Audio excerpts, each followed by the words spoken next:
Good morning student. My name is Sumit Sharma और आज हम पढ़ने जा रहे हैं अपने सोशल स्टडी के चैप्टर 21 के पार्ट 2 को। आज के इस लेक्चर में हम टाइड्स के विषय में जानेंगे। तो लेट्स बिगिन। समुद्र का जो जल है यानी सी वाटर जो है वो 24 आवर्स में 2 बार ऊपर उठता है और नीचे गिरता है। समुद्र के किनारों पर यह वाटर जो है अंदर की ओर चला जाता है और फिर वापस लौट जाता है।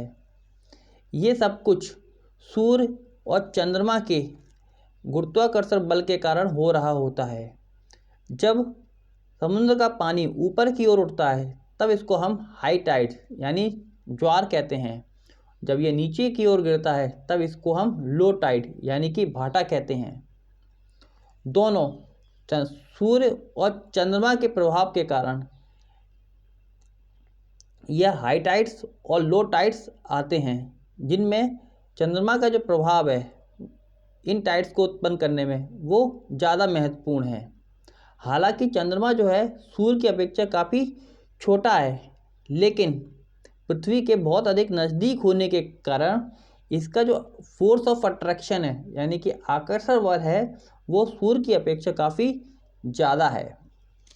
टाइड्स जो हैं 2 प्रकार के होते हैं, स्प्रिंग टाइड्स और नेप टाइड्स यानी कि दीर्घ ज्वार और लघु ज्वार। सबसे पहले हम देखते हैं दीर्घ ज्वार के बारे में यानी कि स्प्रिंग टाइड्स के बारे में। जो स्प्रिंग टाइड है वो सूर्य और चंद्रमा के प्रभाव के कारण उत्पन्न होता है। फुल मून डे यानी कि पूर्णिमा के दिन जब सूर्य, चंद्रमा और पृथ्वी तीनों एक ही लाइन में होते हैं तो सूर्य और चंद्रमा के गुरुत्वाकर्षण बल के कारण ये हाई टाइड्स उत्पन्न होती हैं, जिसको हम स्प्रिंग टाइड्स कहते हैं। महीने में 2 स्प्रिंग टाइड्स आती हैं यानी 2 दीर्घ ज्वार आते हैं। पहला फुल मून डे के दिन और दूसरा न्यू मून डे के दिन। यहाँ पर देखिए इस वाले चित्र में स्प्रिंग टाइड्स का बताया गया है। इसमें सूर्य, चंद्रमा और पृथ्वी तीनों एक ही लाइन में हैं। ये देखिए जब फुल मून डे होता है तब पृथ्वी के दूसरी ओर चंद्रमा पहुंच जाता है और जब न्यू मून डे होता है तो सूर्य और पृथ्वी के बीच में चंद्रमा रहता है। इस दिन में क्या होता है, सूर्य और चंद्रमा दोनों पृथ्वी पर बराबर गुरुत्वाकर्षण बल लगाते हैं, जिसके कारण पृथ्वी का जो जल है ऊपर की ओर उठ जाता है। इसी को हम हाई टाइड्स बोलते हैं। नीप टाइड्स यानी लघु ज्वार। जब सूर्य और चंद्रमा का जो गुरुत्वाकर्षण बल है वो दोनों एक साथ में लगने के कारण एक दूसरे के 90 डिग्री पर होने के कारण एक दूसरे के प्रभाव को ये नष्ट कर देते हैं, जिसके कारण बहुत छोटी लहरें उत्पन्न होती हैं।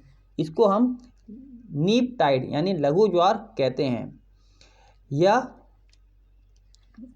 जो नीप टाइड है वो भी महीने में 2 बार होते हैं। पहला जब मून जो है जो फुल मून डे है उसके 8 दिन बाद और न्यू मून डे के 8 दिन बाद ऐसा होता है।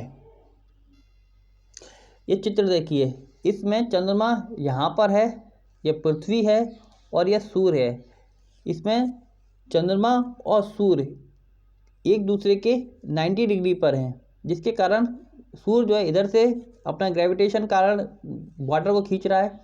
यहाँ पर मून जो है वो अर्थ के वाटर को खींच रहा है, जिसके कारण दोनों के बलों के प्रभाव के कारण जो वाटर है वो बहुत कम ऊपर उठ पाता है, क्योंकि इन दोनों का जो बल है वो आपस में कट जाता है।